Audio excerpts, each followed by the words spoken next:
No se ha mencionado, por ejemplo, la enorme vinculación que hubo a partir de del fortalecimiento de la Juventud Comunista y de la fundación de la Central Nacional de Estudiantes Democráticos, la vinculación que hubo entre las diferentes universidades y escuelas del país.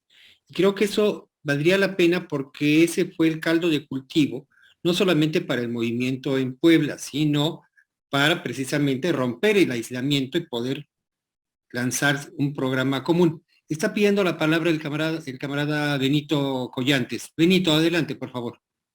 Tu audio. Sí, gracias, compañeros.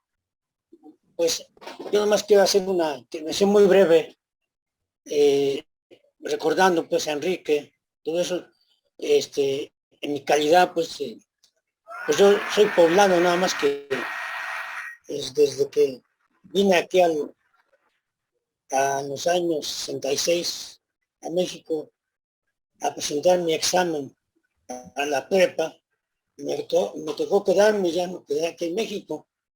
Yo venía de la escuela, del centro escolar Venustiano Carranza de Tehuacán, de la primaria Manuel Ávila Camacho. Entonces me tocó vivir y sentir en mi condición de poblano todo el peso del conservadurismo desde la familia, todo el peso, pues ese, la educación que recibimos, ¿no?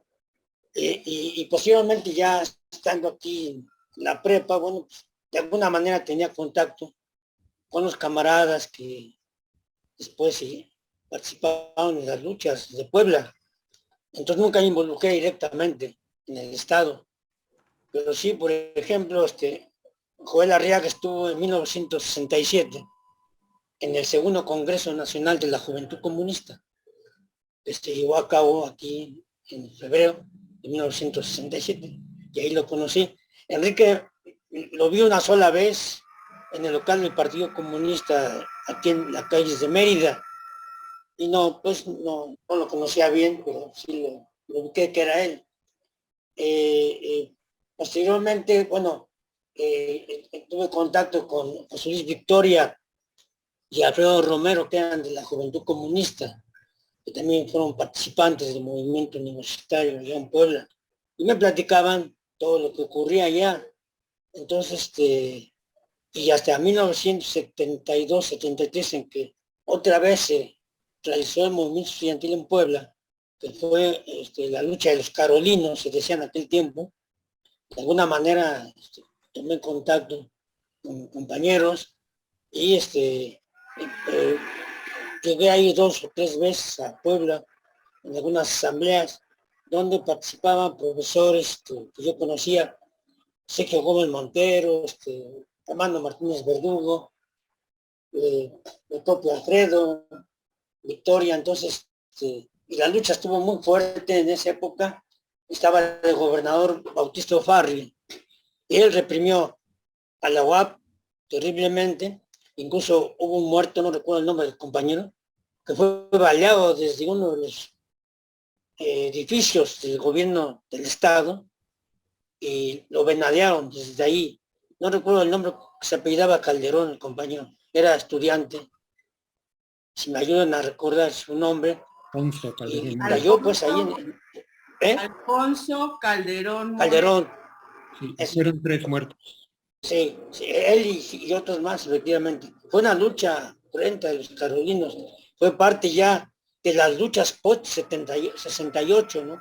Que se dieron en varias partes del país. Entonces, sí fue un episodio muy importante, tocó vivir. Entonces, yo de alguna manera me mantengo en contacto con el Estado. Yo actualmente soy del Consejo de la Crónica del Estado de Puebla y se supone que soy cronista del municipio de Tlachichuca.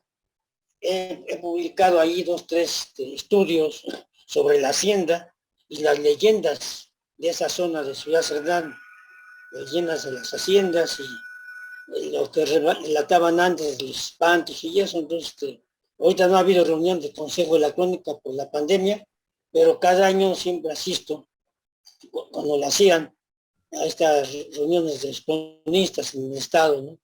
Entonces, de alguna manera, porque tengo familia allá, pues mantengo contacto con Puebla y su problemática. Y por eso yo quise estar presente en este evento, porque además me he ilustrado de aspectos de la historia de los comunistas en Puebla que no conocía, y sobre todo pues esta conjunción entre el PUA, que es el Frente Universitario de Puebla. Me platicaba Alfredo Romero que cuando llegaban a atacar los PUAs a las escuelas que tenían asambleas, uno de los grupos de los PUAs que encabezaba fue el que fue presidente municipal de Puebla, Paredes, algo así, que fue hace como 15 años presidente municipal, panista, eran los que encabezaba esos grupos del FUA comunista, y ellos se defendían con los cohetes de las ferias, se los lanzaban para correrlos a las bandas estas del FUA. Entonces me platicaban toda esa historia, ¿no? Entonces yo quería pues, intervenir brevemente para hacer esta remembranza también, junto con ustedes, que pues recaba un poco la historia de la lucha política de clases en Puebla, y sobre todo en torno en ese contexto, pues, todo lo que dejó de herencia Enrique Cabrera y el camarada Joel, que bueno, pues sabemos todo lo que ocurrió, y que ojalá siga abonando este ejemplo en la lucha política en Puebla, y que los jóvenes que se estén incorporando en este momento al MSM o quieran hacer trabajo, pues conozcan todas esas historias y que sigan adelante, ¿no? Eso es todo, compañeros. Gracias por el espacio. Gracias, camarada. ¿Quién más, camaradas? Bueno, ¿alguien tiene a la mano, en la memoria más bien, aquella crónica de la rompedera de vidrios en el Benavente dirigida por Enrique? ¿Jesús? Ese es genial, ese es genial. Sí. Tú la escribiste, ¿no? Sí, sí. A ver, por favor. A ver, permítame un momento. No, bueno, es que hablando de los fugas precisamente, de que se paraban a cantar el Viva Cristo Rey y esas cosas, y Márquez y Toriz ahí asusando, que no querían otra Cuba en México, ¿no? Y era la euforia de parte de ellos, pero era totalmente enajenada. Y se daban ahí en el Benavente. No, si lo tienes ahí en la memoria, si no, bueno. Bueno, si quieren, les comento algo sobre ese día. A ver, por favor, Ambrosio. ¿Sí? Bueno, bien, antes en Puebla, los 5 de mayo, se hacía una kermés en la tarde de ese día, que era un intercambio de flores con las damas, ¿sí? Comprábamos un ramito de flores y veíamos una chica guapa y le dábamos esa flor. Y ese día varios compañeros de ingeniería andaban repartiendo esas flores, pero no eran muchos. Y de repente se encontraron a un grupo de estudiantes del Benavente y se hicieron de palabras y pues como eran malos del Benavente, pues los golpearon. Y al otro día se quejaron ahí en la escuela de ingeniería de que los habían golpeado los benaventes, y Enrique Cabrera pues estaba ahí, el líder de ingeniería. Y bueno, de repente se armó ahí la situación y dijeron, vamos a desquitarnos. Y entonces los de ingeniería llamaron a los preparatorianos y ahí va toda la bola al Benavente. Antes de llegar al Benavente ya se habían advertido de que iban estudiantes universitarios hacia allá y se quejaron con la policía y con el comandante de la zona militar, que era el general Rodríguez Familiar. Llegó el general ahí cerca, todavía el río estaba abierto, ¿sí? El río San Francisco, pero él estaba de este lado y llamó a algunos oficiales, vayan por el líder de este y que vengan para acá. Entonces ya llegó el oficial y preguntó que quién estaba organizando eso. Obviamente era Enrique Cabrera, ¿verdad? Entonces ya Enrique fue con el general, pero el general, como había sido en la lucha con los cristeros, dijo, bueno, tienen 5 minutos para que hagan lo que van a hacer y se me quitan de ahí inmediatamente si no los arresto. Y entonces, pues, entraron algunos alumnos a romper los vidrios del Benavente. Los alumnos ya obviamente estaban protegidos. Solamente se quebraron los vidrios de las entradas del Benavente. Eso fue todo, sí. Bueno, hay fotos donde no dejaron un solo vidrio sano, pero Sí, estuvo no, bien. nada más. De todos modos estuvo bien El porque carisma habían de- sufrido una represión, ¿no? No, y no es por quitarle contenido político, o sea, la disputa que se dio ahí en el Zócalo tuvo que ver con el hecho de que unos eran fugas y los otros eran Sí, sí. internos, ¿no? Lo que pasa es que ya había tensión también en el aspecto ideológico, ¿verdad? Sí. Ujú. Pero la situación fue muy concreta en que golpearon a los estudiantes de ingeniería, ¿sí? Perfecto. Excelente. Marco Moreno, levantaste la mano. Tal vez sea breve o no tan breve. Ahora sí ya sé más o menos por dónde entrarle a esta situación. Cuando platicábamos en un seminario, un círculo marxista organizado por el ingeniero Luis Rivera Terrazas, era un círculo marxista que se llamaba José María Morelos y Pavón. Ahí participaba Enrique Cabrera y ahí fui invitado y varias veces estuvimos hablando tanto de política, de ideología, de lucha de clases. El ingeniero Terrazas era muy dado a entremezclar algunos temas y ahí conocimos lo que en aquel entonces empezaba a descubrirse científicamente como los hoyos negros, en fin, en el cosmos, en fin. Pero después me enteraba que ante la agresión norteamericana a Cuba en 1961, Enrique organizó una movilización, una manifestación en solidaridad al pueblo, con el pueblo cubano y contra el imperialismo yanqui. Y ahí hubo choques, no solamente en este sentido, ya empezaba a calentarse la situación en Puebla y los choques eran fundamentalmente contra el FUA, el Frente Universitario Anticomunista, que en aquel entonces, desde el 61, estaba bien hermanado con el movimiento universitario de renovadora orientación, el Muro, y otros grupos fascistas, los Caballeros de Colón, y una serie de organizaciones y células de la iglesia reaccionaria que había en aquel entonces. Después me entero que en junio del 61, Enrique Cabrera lo metieron a la cárcel en San Juan de Dios. Y después, en ese mismo, no, al año siguiente, hasta agosto, lo liberaron. Pero lo liberaron gracias a la movilización que los universitarios desarrollaron en torno ante el gobierno, en fin.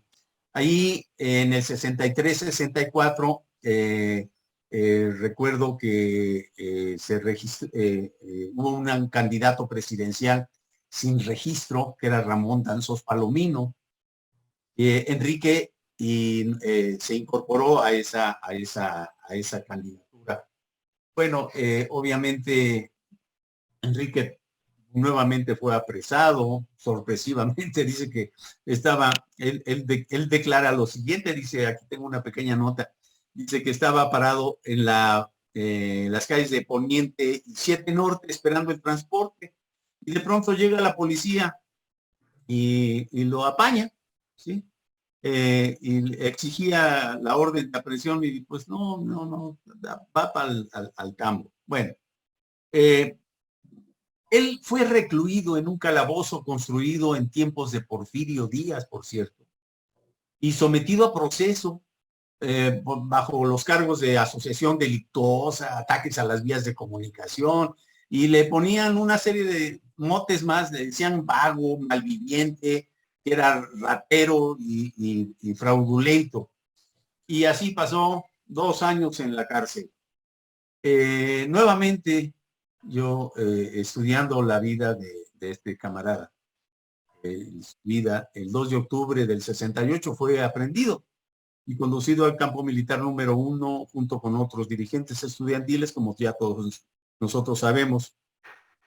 Y finalmente, gracias a su participación y los acontecimientos que sucedieron, tanto al camarada, obviamente, a Joel Arriaga, el 20 de julio, y la concentración que se hizo, una concentración anticomunista en el Zócalo de Puebla el 9 de noviembre de 1973, y publicado por la Guardia Unificadora Iberoamericana, un desplegado que decía que había que ajusticiar comunistas, decía esto, y por lo tanto era necesario hacer la detención de Enrique Cabrera, como en un documento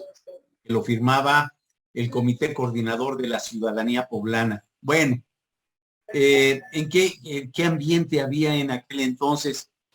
Obviamente un ambiente fuerte en contra de la universidad, porque la universidad representaba una institución de formadores ideológicos, de formadores revolucionarios, con un programa que se llamaba el Movimiento de Reforma Universitaria, que surgió precisamente en 1961, cuando Enrique Cabrera Barroso tomó el edificio Carolino y lo defendió en contra de las fuerzas reaccionarias.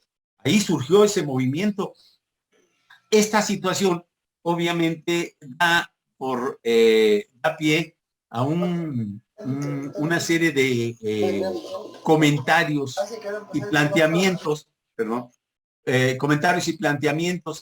que hablan de la necesidad de meter a la cárcel a los principales dirigentes de la universidad, Enrique Cabrera Barroso, había que meter a la cárcel a Luis Rivera Terrazas, a Alfonso Vélez Pliego, a Jaime Moneda, Jaime, Jaime Ornelas Delgado, y bueno, a la casa de Jaime Ornelas echaron un bombazo, en fin, era una tensión espantosa aquella vez. ¿Qué pasó con el caso de la universidad? La universidad resistió, la universidad vivió, actuó, se defendió su autonomía, etcétera, etcétera, y gracias a todo este conjunto de movimientos, posteriormente ya viendo ya en términos de perspectiva los acontecimientos que le sucedieron tanto a Enrique Cabrera como a Joel Arriaga, la universidad hizo todo un trabajo hacia adentro, se desarrollaron los eventos para la formación del sindicalismo universitario, tanto de académicos como de administrativos, movilizaciones que eran capaces, sindicatos que eran capaces de dar un día de salario, por ejemplo, en el caso del movimiento del SUTERN, cuando sucedió, se hacía una asamblea, se tomaban decisiones, era un sindicato muy solidario y muy combativo, a tal grado que incluso cuando decíamos vamos a hacer una movilización para pedir más subsidio para la universidad, los maestros, estudiantes, íbamos a las diferentes localidades de Puebla, a los diferentes municipios donde teníamos contacto, hacíamos movilizaciones, no me lo van a creer, que llenábamos, saturábamos el Zócalo, incluso la prensa internacional, ¿sí?, llegaba a contabilizar movilizaciones cercanas entre 35,000 y 40,000 gentes, entre campesinos, obreros, estudiantes, todos en la calle pidiendo una sola cosa, más subsidio a la universidad, porque la universidad estaba fundamentalmente ligada al pueblo. Esto es, yo creo que lo que podemos decir, esta forma de resistir de la universidad. Desgraciadamente, hoy en día, la universidad es otra cosa. es un espejo completamente oscuro a lo que había en aquel entonces. Y hoy necesitamos, por supuesto, hacer todo un trabajo de fuera y de adentro, entre estudiantes, entre administrativos y académicos, para poder volver nuevamente a ser de esta universidad que tradicionalmente es una universidad revolucionaria. Esa es, y por supuesto, yo soy Puma, yo estudié en la UNAM, pero ya tengo aquí 52 años y siempre he estado ligado a la Universidad de Puebla. Soy poblano, soy guapo, vamos a decirle así, no de cara, ¿no? Sino de benemérito, ¿sí? Y es importante hacer la reflexión para poder hacer trabajos que tienen que ver con restablecer aquellas movilizaciones de estudiantes y administrativos para que la universidad sea uno de los mejores enclaves ideológicos en el proceso revolucionario de nuestro país. Gracias. Al contrario, muchas gracias. A ver, pidió la palabra Gerardo Pérez, Huachi, y no sé si Jesús ya tendrá ahí una... A ver, Huachi, por favor. Ahorita primero Huachi y luego Jesús y luego Mago. Bueno, primeramente darle las gracias a los compañeros, a Jesús y al compañero Ambrosio, a Marco, por estos testimonios, pero una idea que surgió o que sigue vigente en la mesa no es tanto solo la remembranza histórica, sino de que han quedado en la impunidad total muchísimos crímenes. Y hay que verlo en la perspectiva. El próximo año se cumplen 50 años de los crímenes de Joel y de Enrique, pero también de otros compañeros que han sido asesinados.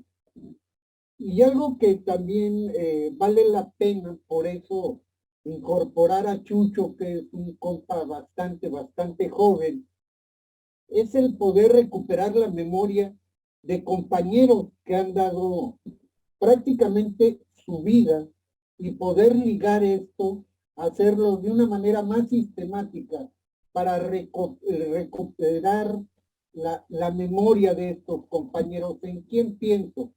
Ahora escuchando a Jesús, en Guillermo Treviño, que jugó un papel fundamental en la lucha ferrocarrilera de Demetrio Vallejo aquí en Puebla, que estuvo en la cárcel, miembro del Partido Comunista Mexicano. ¿En quién otro pienso? Doroteo Fernández de Lara, de la FIOAC, en la compañera Genoveva Sánchez, en alguien que quizá ya no viva, ya no le perdí la pista, el Tigre Ancona. Ya murió, ¿no? Ya murió, ¿no? Sí. En Tecamachalco, pero están sus hijos. Sí, sí. Y a través de ellos poder recuperar las muchas luchas que se han dado en el estado de Puebla. Y en paralelo, no solamente cómo se gesta o crea el Partido Comunista en la ciudad de Puebla, sino cómo se hacen las células en distintos lados, aún sin conocer. Y luego sí hay huecos, yo no diría la CENET, el papel que jugó en determinado momento el Frente de Estudiantes por el Socialismo aquí en la UNAM, el FEP, no la CENET. Acá en Puebla era FEP. Plantearnos el poder a través de esta mesa, poder hacer un comité o algo que nos permita hacerle el próximo año, remembrar, sí, el asesinato de Joel y Enrique, pero en términos de la impunidad política y económica que ha habido en el estado de Puebla. 2 años antes, vuelvo a repetir, se da la gran matanza de indígenas totonacos y nahuas en Chila y nadie la pela por parte del abuelo de Moreno Valle. Entonces era un tanto esto, y sí, efectivamente, repensar lo que ha sido la UAP y el papel que algunos comunistas tuvieron o excomunistas para derechizar también la UAP, porque hay que ser muy autocríticos en esto. Fueron compañeros del ex PCM quien llevaron, que truncaron el paso de la UAP y le entregaron al poder sin más, ¿no? Ahí está, bueno, Ambrosio ha de recordar muy bien esto, Marco, cuando trajeron por primera vez a Carlos Salinas de Gortari al Paraninfo y lo reciben con bombo, sí, claro, con bombo y platillo, ¿no? Le abren las puertas. Él todavía no era candidato, pero ya se le mostraba como tal. Él todavía era secretario de Hacienda. Cuando fue candidato a... De programación y presupuesto. Hay que asumir también todos estos huecos, no es solamente la parte bella.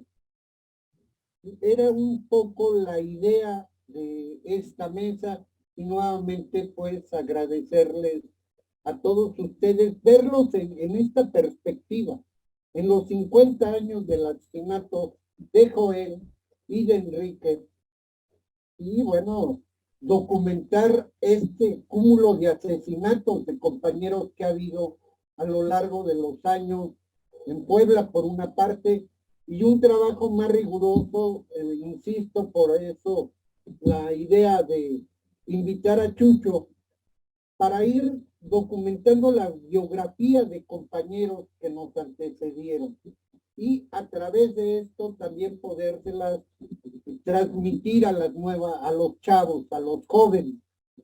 Eso era lo que quería mencionar. Gracias. Gracias a ti, camarada Gerardo. Jesús, por favor. Y luego Mago. Sí, ya, muchas gracias.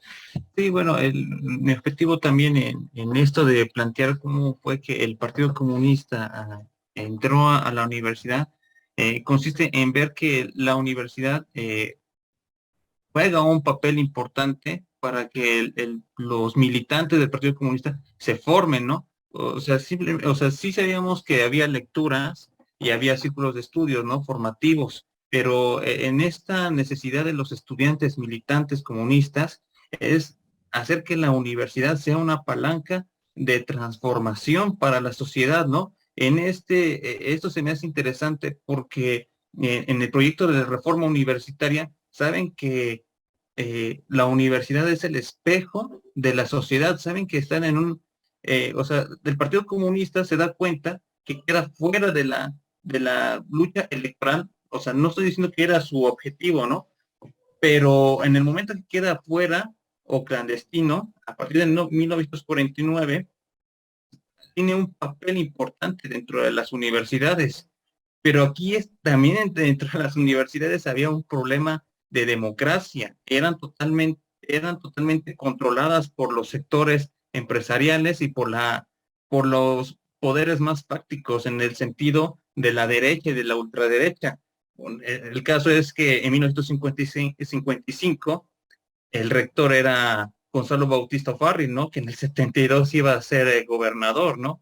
O sea, este cuate fue el rector y fue el que promovió el FUA, el Frente Universitario Anticomunista, ¿no? Entonces ahí es donde uno va encontrando cómo es que la ultraderecha tiene y busca realmente sus raíces, mientras que el comunismo, mientras los comunistas, los militantes comunistas, simplemente como que sabemos anécdotas de lo que pasó, pero no sabemos cómo fue que se fue arraigando el partido o las ideas comunistas dentro de la universidad. Y esto es que la universidad y las ideas comunistas van arraigadas conforme va avanzando la ciencia, ¿no? O sea, la ciencia, podríamos decir que es la palanca que necesitan los comunistas para entender cómo está construida la realidad sobre la que quieren transformar, ¿no?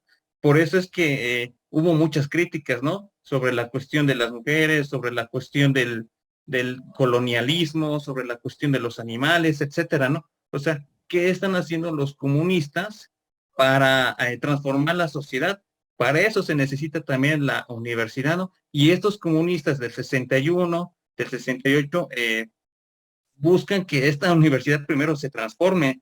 De hecho, en el 66, después de que habían promovido la reforma universitaria, los dirigentes, entre ellos Enrique Cabrera, Joel Arriaga, Rivera Terrazas, entre otros varios, ya habían logrado un avance. No obstante, en el 66 logran tirar al rector, que era Manuel de Iparra, y promueven a José Garibay Ábalos. Él era un FUA declarado desde la década de los 50. O sea, ahí ves, por eso yo quería centrarme precisamente en los 50, porque ahí es donde vienen muchos de los enemigos de los comunistas de los 60. Entonces, Garibay los expulsa de la universidad, expulsa a Joel Arriaga, meten a la cárcel a Enrique Cabrera. Es una lucha que, o sea, podemos decir que Enrique Cabrera y Joel Arriaga no estaban luchando con los trabajadores, pero saben y reconocen que la universidad es el motor, es la palanca de transformación. Y bueno, ya sabemos que los meten después a la cárcel, a Joel Arriaga, a Lecumberri, de 1968 a 1971. Enrique Cabrera también estuvo en la cárcel, como había comentado otros de los compañeros, creo que Marco Moreno. Hay un libro de Enrique Cabrera que se llama Cárcel Municipal, en el que relata cómo su experiencia, ¿no?, dentro de la cárcel. Y me hace recordar eso, los pensamientos de, por ejemplo, de Angela Davis, ¿no?, que ella está en contra de la prisión. O sea, yo pienso que sobre este trabajo se puede relacionar, se puede vincular, ¿no?, la lucha de los presos políticos, de los desaparecidos políticos, el asesinato político, todo este tipo de cuestiones que, como dice bien el Guachi, no tienen justicia, ¿no? Y pasan al olvido. Entonces, no solamente es rescatar el proceso o los acontecimientos o la anécdota, sino ver cuál es la explicación, o ese es mi objetivo, y pienso desarrollarlo posteriormente, entender el motivo y cuál fue el desenlace también de la ultraderecha, o sea, ¿cuál es el motivo? O sea, sí sabemos de entrada que es el asesinato, ¿no? O sea, matar a una idea, asesinar a alguien o desaparecerlo para que las ideas ya no sigan fortaleciéndose, por así decirlo, ¿no? Pero sí me interesaría saber sobre este proceso y cómo se fue desenredando, ¿no? O en qué momento la ultraderecha se da cuenta que ya está superada por las ideas de revolucionarias, ¿no? Y como ya no encuentra otro camino de discusión, ya no encuentra un camino de debate, y ni la violencia puede ya detener el avance revolucionario en la universidad, pues decide asesinar. Entonces, sí, yo estaba pensando también, porque precisamente van a cumplir 50 años del asesinato de Joel Arriaga el 20 de julio, y el 20 de diciembre del año siguiente, pues los 50 años del asesinato también de Enrique Cabrera. Entonces, pues estaría bien que lo podríamos organizar ahí dentro de la universidad también, y también fuera de. Bueno, esto es lo que iba a decir. Bueno, démonos a la tarea, camaradas. Ya está. Mago y después Arturo Mireles. Mago. Bueno, yo nada más quería continuar con la información que les di de el laboratorio social, que así le puso Enrique en el Tenechate, que no fue el único, sino que esto se replicó en varias comunidades del estado de Puebla. Y esto era mantener a la universidad en comunicación con el pueblo, pero no solo hablada, sino era una ayuda mutua. Y entonces, cuando fue la toma del Carolino, cuando se hizo esa manifestación en apoyo al ingeniero y a lo que representaba el ingeniero Luis Rivera Terrazas, el pueblo nos acompañó en esa gran marcha para sacar a los que se querían apoderar de esa manera de la universidad. Y este ejercicio o esta actividad se logró perpetuar hasta Alfonso. ya no recuerdo si en la época también de Malpica, yo creo que todavía, pero cuando llega también el cuate llamado José Doge, las empiezan a desmantelar, porque todavía, y eso lo podemos constatar los del hospital, ¿verdad, David? Que muchos compañeros médicos estaban adscritos a esas, después le llamamos clínicas comunitarias, pero era el tener un vínculo con muchos pueblos, y la idea era que se difundiera en más lugares, pero como hubo ya cambios en la universidad y ya el partido también ya se dividió y después se esfumó, esa idea también se esfumó, pero yo creo que es importante rescatar todas estas experiencias porque fue una manera también de propagar ideas, de cambiar las mentalidades de muchos campesinos, sobre todo porque eran, en esas comunidades eran de campesinos, y era algo muy, muy padre. Bueno, a mí me tocó ver esto un poco de cerca, pues porque por el área en la que yo me desarrollé, y entonces después ya fui a algunas clínicas comunitarias, nada más. Gracias. Pero fue idea principalmente de Enrique Cabrera este proyecto. Bien. Nada más. Abogado, por favor, Mireles. Tu micrófono. Ahora sí. Eso. Muy bien. Bueno, a mí me tocó participar en Puebla, por así decirlo, en la época de oro del movimiento comunista en Puebla. Como me tocó participar en la asesoría del sindicato de los trabajadores universitarios y en la formación del sindicato del personal académico. Ahí fue donde conocí a Marco. Fue una época, digo, de auge del movimiento comunista en Puebla. A mí me ha dado mucho gusto escuchar a Marco en su última intervención, porque es una intervención llena de optimismo. Es una intervención que relata victorias. Es una intervención que relata triunfos. Y ese relato de victorias nos llena a los que lo escuchamos de optimismo. Más aún cuando de alguna manera participamos en esas victorias. Que aún en esa época de victorias no estábamos exentos de peligro. No estábamos exentos de los ataques de la ultraderecha, ¿verdad? Ciertamente no me tocó a mí el caso de que mataran a algún compañero. A mí efectivamente intentaron matarme, pero gracias a la buena puntería de un camarada no me mataron. Entonces, soy 2 veces sobreviviente de esas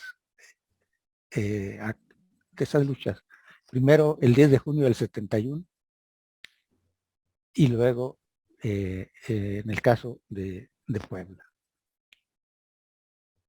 Y quiero resaltar, decía yo, esa historia de optimismo que pone de manifiesto lo que decía Jesús, lo que acaba de decir Jesús. Los comunistas de Puebla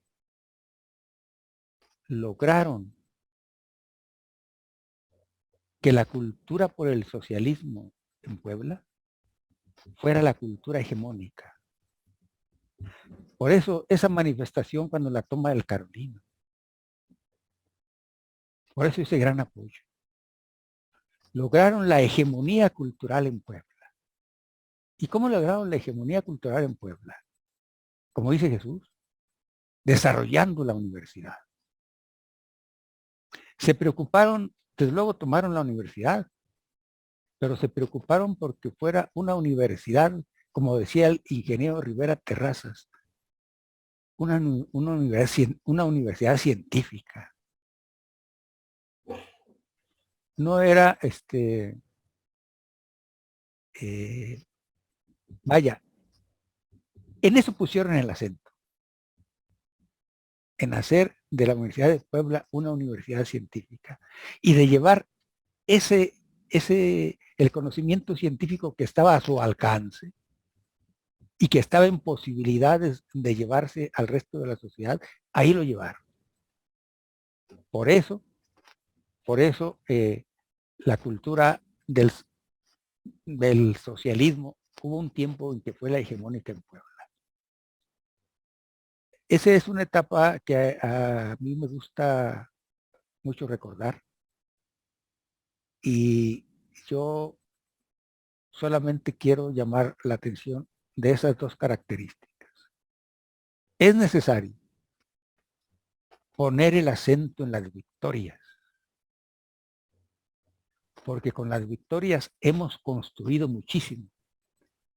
Todas las victorias tienen un costo, como nos decía el ingeniero Rivera Terrazas.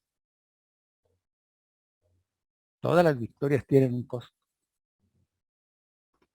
Los camaradas de Puebla nunca rehuyeron pagar el costo que tuvieron las victorias, pero finalmente obtuvieron las victorias. Hicieron de la cultura del socialismo durante unos años la cultura hegemónica de Puebla. A mí me parece que pues no debemos olvidar esa lección. Nuestro objetivo es hacer que la cultura por el socialismo logre la hegemonía en la sociedad. Ese es un objetivo.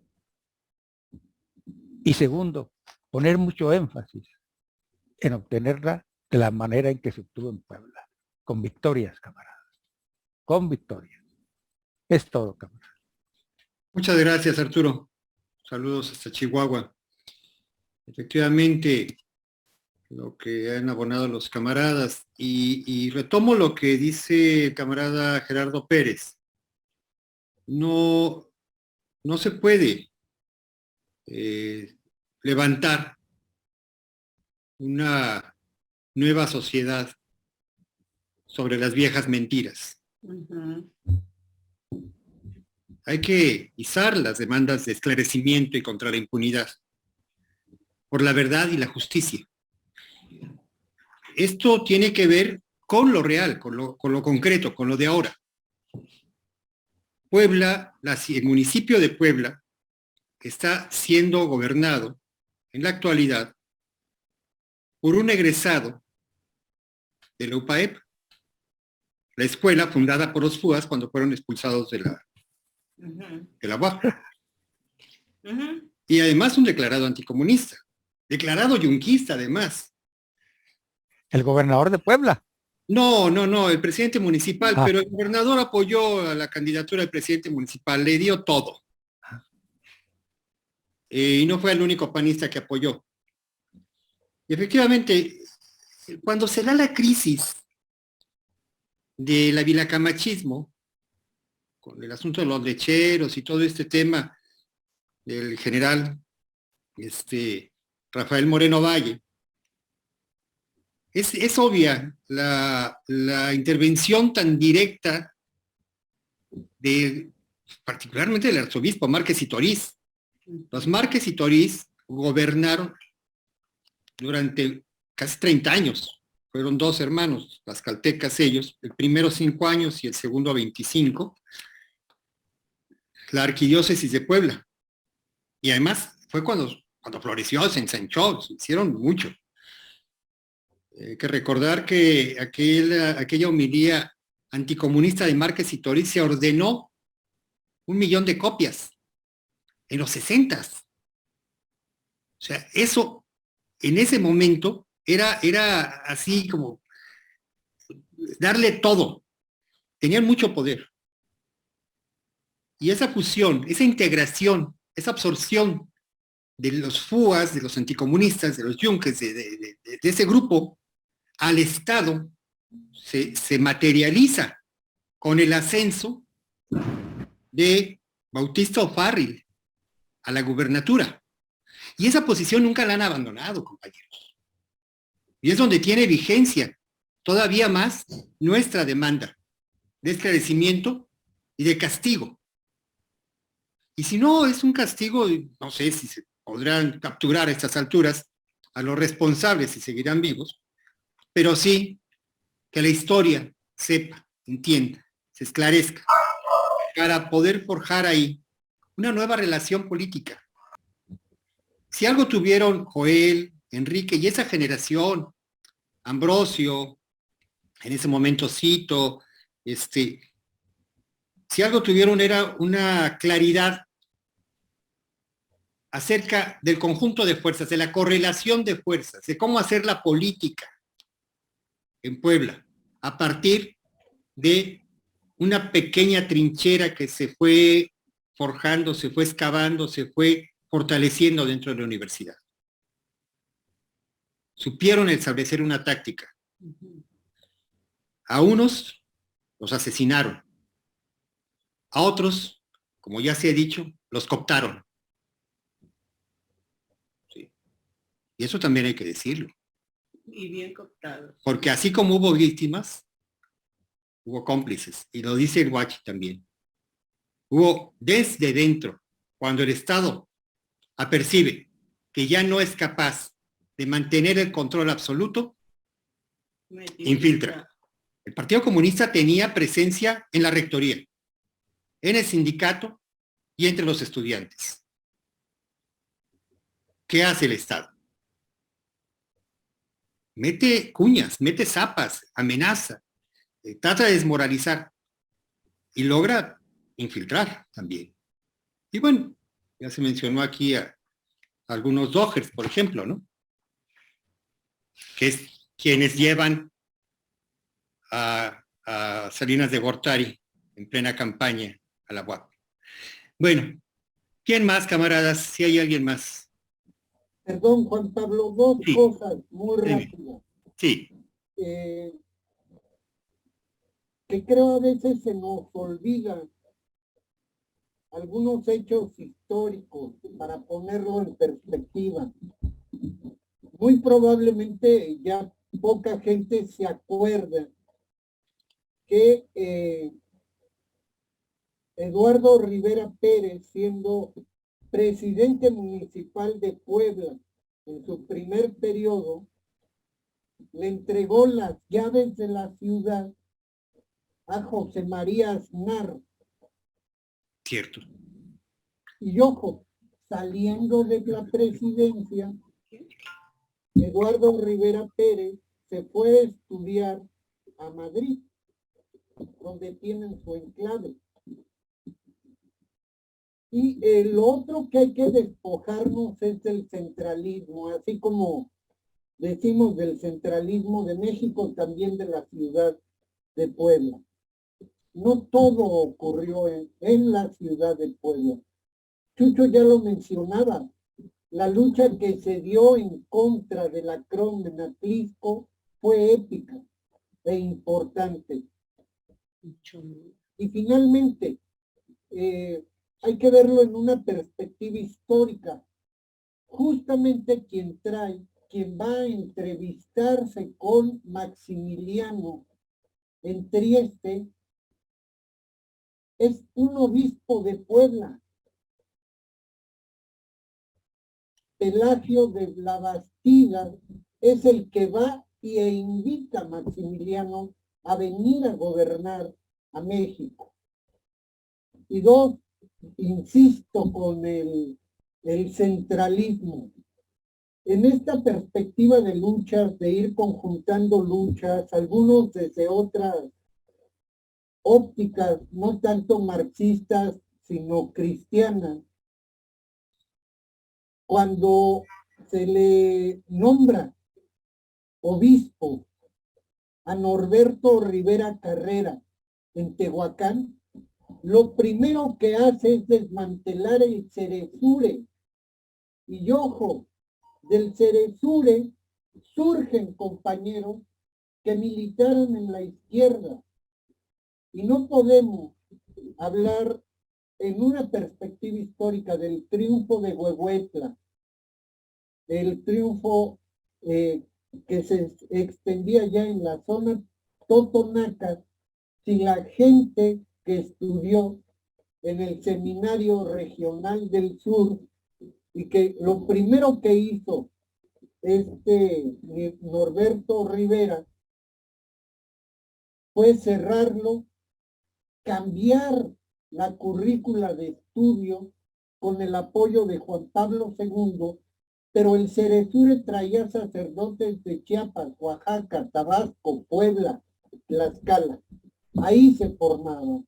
Entonces creo que debemos de tener una mirada mucho más amplia sobre lo que ha sucedido y reivindicar obviamente el derecho a la no impunidad en los casos de Enrique, de Joel y de muchos más compañeros que perdieron la vida luchando por una utopía. Creo que este es a lo que nos vamos a enfrentar, o bueno, se les invita a enfrentarse con lo que mencionaba Chucho hacia el próximo año, ¿no? Efectivamente. Pues miren, camaradas, faltan 2 minutos para las 8, no tengo más intervenciones solicitadas. Pues ya. Entonces, pues nada más resta agradecerles muy encarecidamente a nuestros ponentes, a nuestros participantes del día de hoy y a los asistentes.